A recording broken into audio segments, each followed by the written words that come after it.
I got shots fired and an officer down. Multiple rounds are being fired at officers. I need a lot of people. We need somebody to provide first aid immediately. Attention all units. On behalf of Chief Jennings, I regrettably announce the end of watch for Officer Joshua Eyer. He was one of the ones that the kind of officer you want on your team. It's just been very tough. And knowing that you have families that are hurting right now. It's truly a somber day in the city of Charlotte as family, friends, and the community come together to honor the life of CMPD officer Joshua Eyer. Good morning and thanks for joining us. I'm Siobhan Bryant. And I'm Alex Giles. Yes, we appreciate you tuning in for this special coverage. Eyer lost his life Monday while at the scene of a shootout in East Charlotte. He was there helping other officers as they responded to a situation where U.S. Marshals Service task force members were trying to take a suspect into custody. Today, friends and family members will say their final goodbyes as Eyer is laid to rest. We know 3 other law enforcement officers lost their lives on Monday. You see them on your screen there: Sam Palucci, Alden Elliott, and Thomas Weeks Jr. All were with the U.S. Marshals Service task force that was involved in that operation that day. 4 other law enforcement officers were hurt in that situation. And in just a few minutes, Officer Eyer's body will be taken to First Baptist Church in Uptown Charlotte. WBTV has team coverage for you this morning. John Carter, Mary Calkins are both live at the church. Arnaya Harden in studio to tell us about all of the road closures due to the incoming procession and funeral. But first, let's get to John Carter. John. Well, Siobhan, we are in Uptown Charlotte, just across the street from First Baptist Church. We're at 3rd and Davidson Streets right now, and there are hundreds of law enforcement officers here. Jason Puckett has been looking into the different things that are happening today, and he is joining us now with more on that. Jason? Yeah, John, I am just about 2 blocks down North Davidson from where you are right now. I'm going to get out of the shot so you can see behind us the CMPD officers as well as the bagpipe bands, the pipe bands. All the folks who are here for the processional are lined up and ready to go. Just a moment ago, they actually started the sort of ceremonial part of this. Officers saluted as they loaded the casket onto the caisson there, which will be just behind this first group here, led by bagpipers down the street. I've heard you mentioning it a little bit there. We had a chance to talk with some of the folks out here with the caisson. They tell us that this is one of 3 remaining services like this in the United States, and that this exact unit has carried law enforcement, first responders, governors, senators, and more. They call it a, quote, patriotic act of service, signifying that those who died did not die in vain and will never be forgotten. And right now, as we're talking to you, we can hear what sounds like a snare drum starting here in the background, signaling that this procession in full will begin here any moment now. Here it goes. I'm going to be quiet, step to the side here so you all can watch a little bit more.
As the bands move past, what you're looking at now is the caisson being driven down the road here. The casket of Officer Eyer is on the cart on the back there.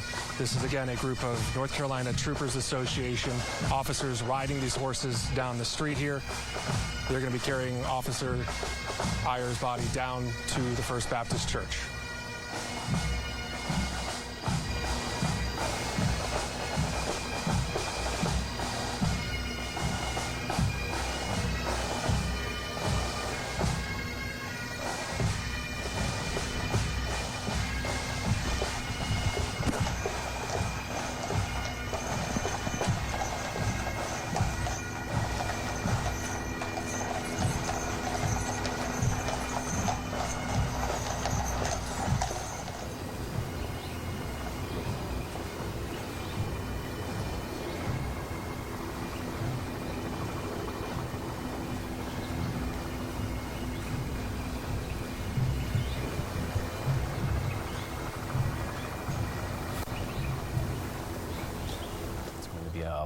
A large crowd inside the church for that funeral today. Our John Carter is in the field this morning. He was right outside First Baptist Church.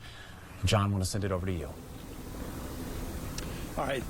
Thank you, Alex, Siobhan. It has been an absolutely magnificent, somber ceremony.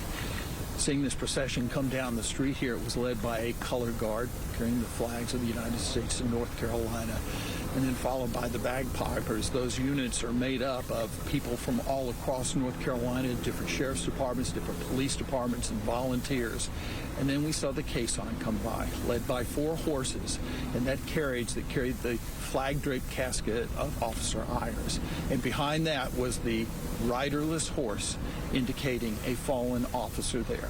And then behind that, hundreds of Charlotte-Mecklenburg police officers led by dignitaries. We saw Mayor Vi Lyles.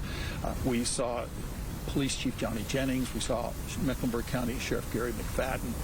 So many people following behind. Family members of officers were with them with their hands held with one another. We've seen people hugging this morning. We've seen people just showing such emotions, yet at the same time it's such a somber ceremony, being stoic in their, as they stood here and watched as the caisson went by. There are so many people lining both sides of the street here at Davidson Street, and again, we're just across the street from First Baptist Church, and right now they are allowing folks to go inside the church, and as you can see from these shots inside the church here, they're able to seat more than 3,000 people here, and I would say there are clearly several thousand people here at the church right now. What appears to be hundreds of Charlotte-Mecklenburg police officers are now walking into the church right now. They'll take their seats, and each one of them has that ribbon that is around their badges, that black ribbon that indicates a fallen officer. It is a somber time here, yet a celebration of life, the good life that Officer Joshua Eyer led. His family is here. The families of so many other officers are here too. And you'll have to pardon me if I get a bit of emotional here. In the interest of full disclosure, my son is a Charlotte-Mecklenburg police officer as well. And he tells me that even though he did not know Officer Eyer, it's like losing a brother. That's how close Charlotte-Mecklenburg police officers are. There are so many officers within the department. Many of them do not know one another, but it is a brotherhood, it is a sisterhood, and when one life is lost, when one is hurting, everyone is hurting in this community here. And it extends beyond just the officers. It extends to their families.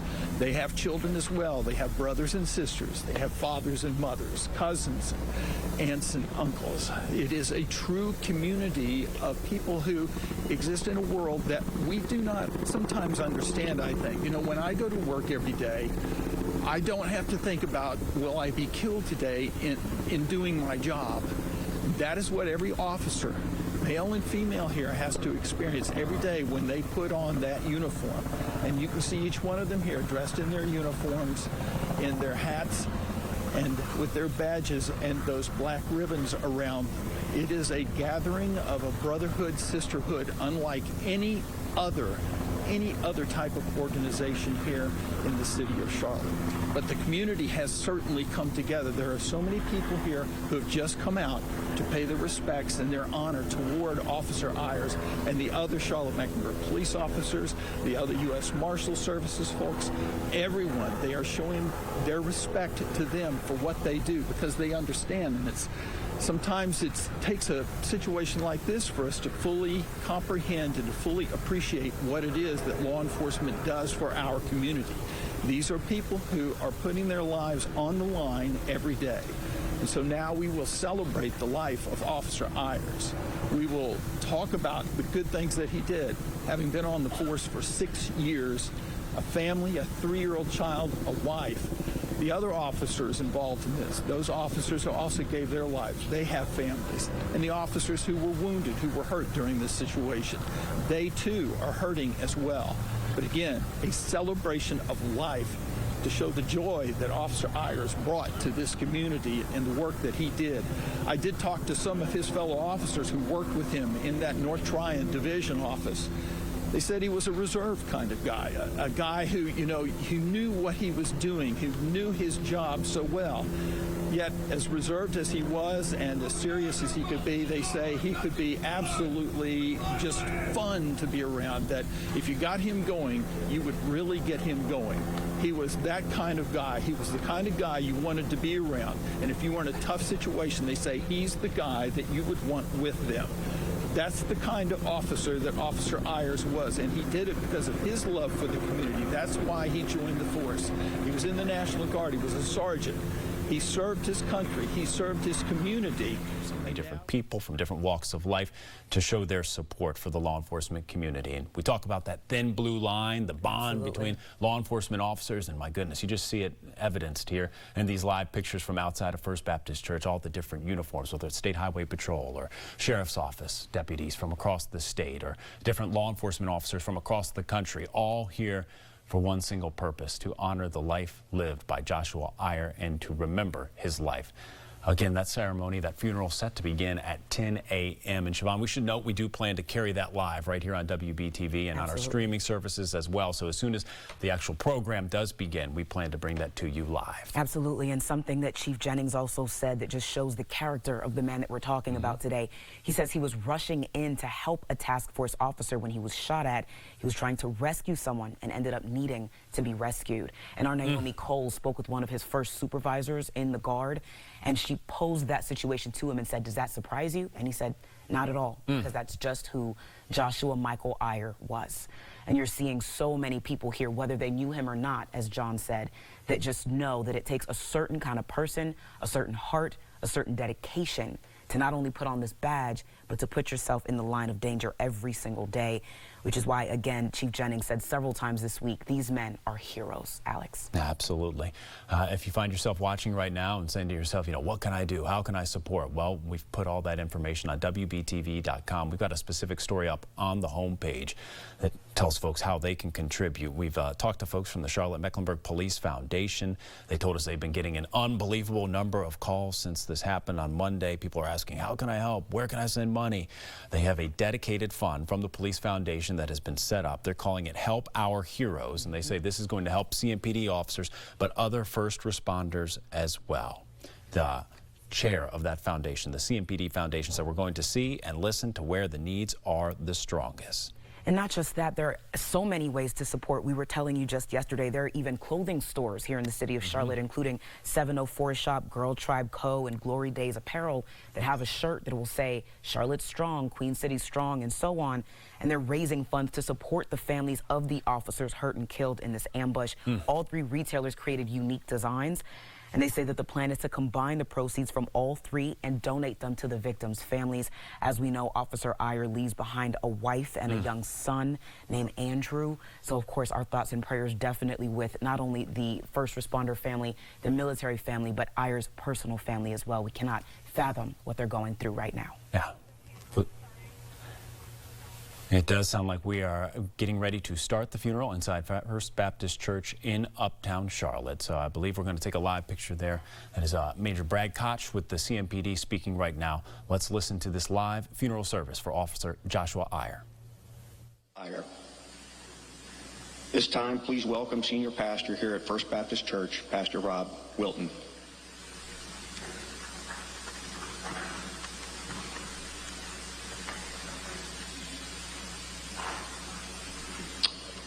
We gather here today in a spirit of deep gratitude and profound sorrow.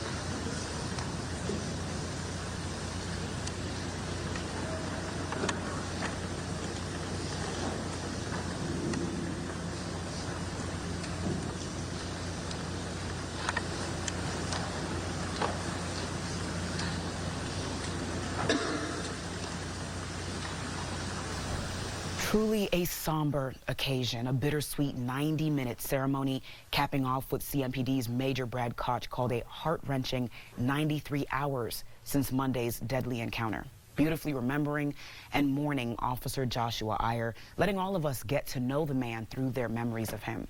A phrase often heard today was, "That's just who Josh was," as they told stories that, of course, garnered tears and laughter, talking about how uncomfortable he would be with all of the accolades being iterated today, even though they said he deserved every single one of them. We heard from his childhood best friend, we heard from his wife, Chief Johnny Jennings, and some of his fellow officers, Alex. Yeah, just an incredibly moving service, Siobhan. We are taking a live look right here outside of First Baptist Church in Uptown, where that service was happening. As you can see, they were getting ready to bring the casket outside of the church now. They're presumably loading it into that hearse, where it will be then sent to the cemetery and the gravesite, where they will do the official burial. Of course, this is after the procession that started at 9:30 this morning. The ceremony began at 10, and it was truly an emotional one. Hopefully you enjoyed watching it in full with us. I mean, we're hearing so much character reference about this man. They called him a humble hero, said he was a wonderful police officer, vigilant, attentive. We saw images of his son running around in the front row there, and his fellow officers say he's too young to understand now, but one of them saying, "Best believe we will make sure that he knows who his father was." Yeah, one of the truly heartbreaking parts of the whole process is knowing what is left behind and seeing his wife there, and as you just mentioned, Siobhan, his child, just 3 years old, his little boy Andrew, and then his other loved ones who are in the very front of the church there for the service, to see what is left behind now after he has passed on. Just truly, truly heartbreaking. And as you mentioned, this was an opportunity for us to learn more about who Joshua Eyer was. Since Monday, we've seen his picture, and we've mentioned over and over what happened and talked about the services that were going to be held today.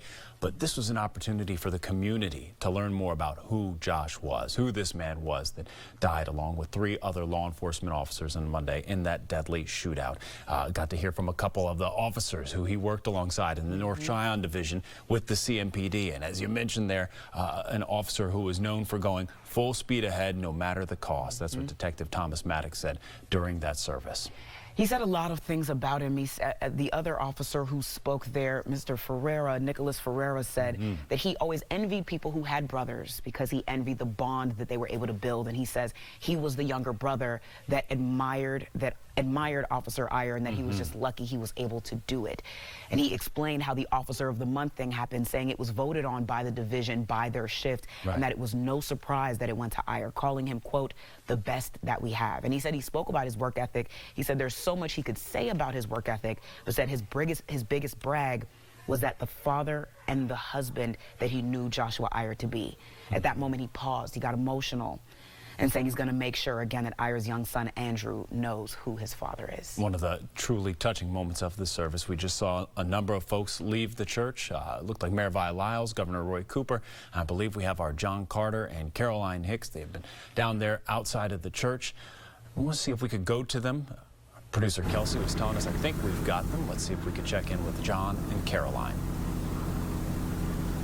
All right, thanks a lot, Alex. Siobhan, we're standing just across the street here from First Baptist Church. There's a vehicle here blocking our side toward the church itself, but the hearse is over on the other side there. We've seen the color guard outside. Just here on the other side of the camera is an honor guard of Charlotte-Mecklenburg police officers who are standing at attention and saluting as they prepare to bring the casket out here and put it into the hearse.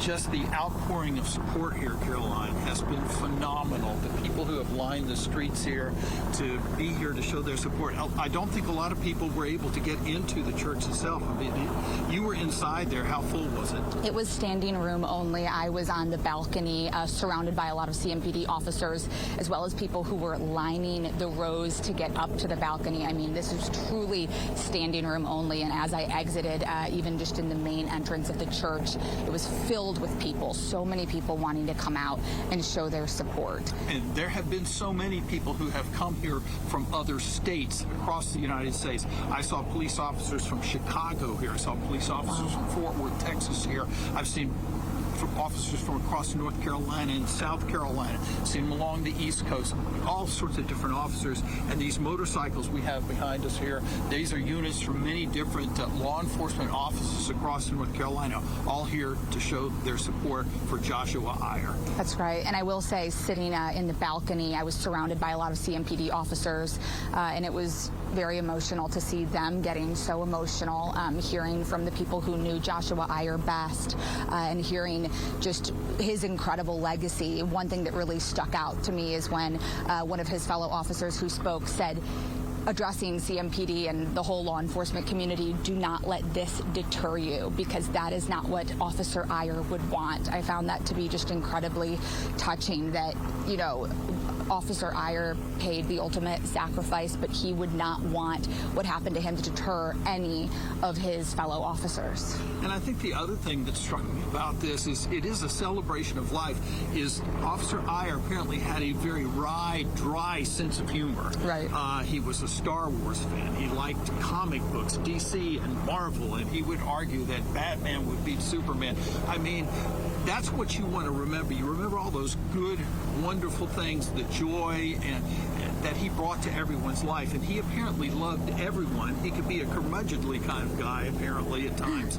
But he was also the kind of guy who would lift you up and who would support you no matter what. One of his friends talking about how he lost his home, his mother standing out there, yet Josh came out and helped out so much, drove to New York with the mother. So just so many things. He reached out, the epitome of what a police officer is, and that is someone who sacrifices and who is willing to give and doesn't consider it a sacrifice to help others. And that's what all these police officers out here behind us, in front of us, it's just an amazing group of people. It's a true brotherhood. A family, though, is what they call it. I've been saying brotherhood and sisterhood.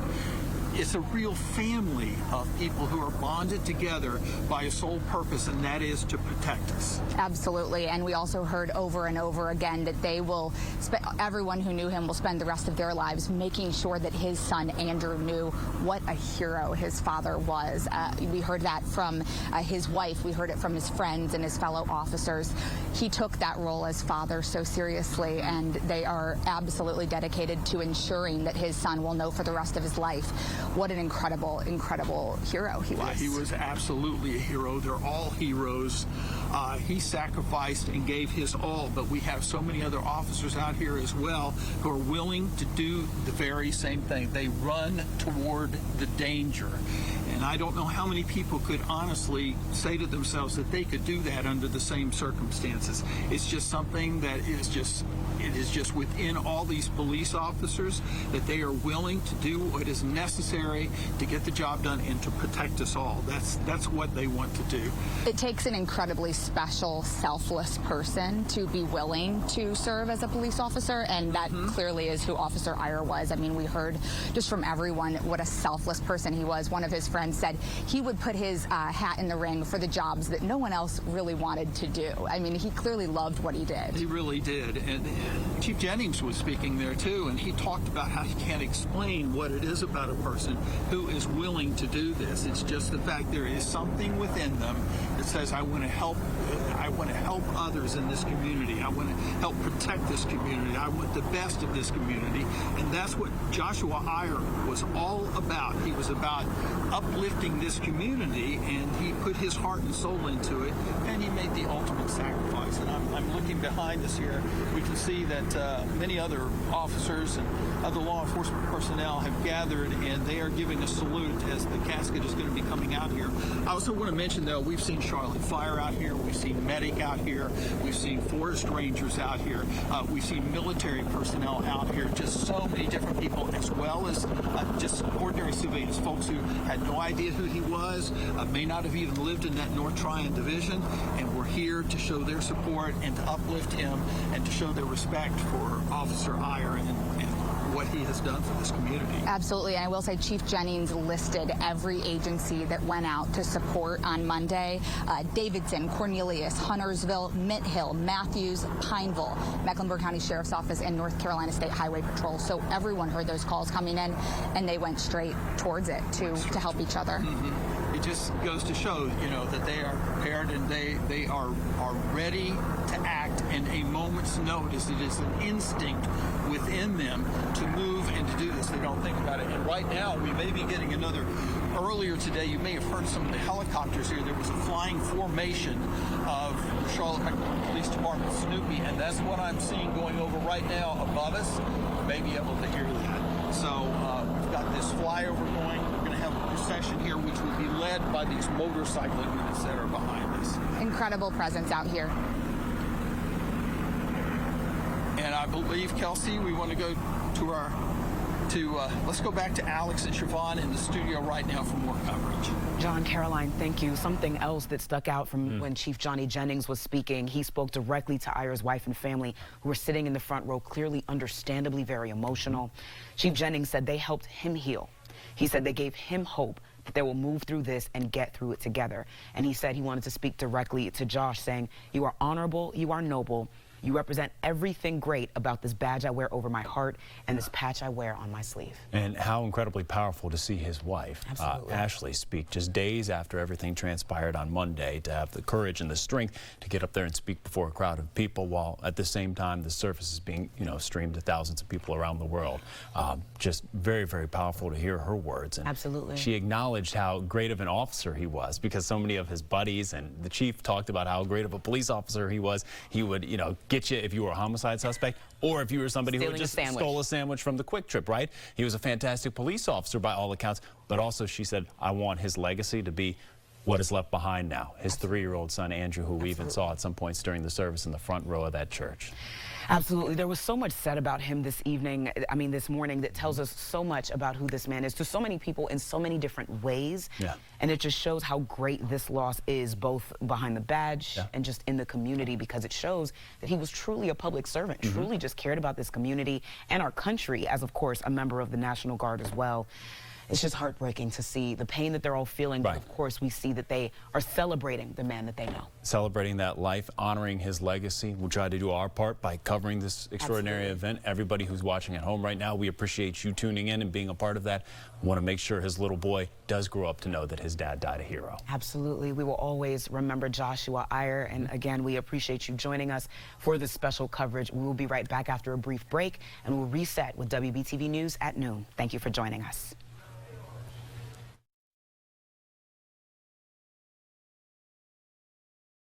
Sorrow.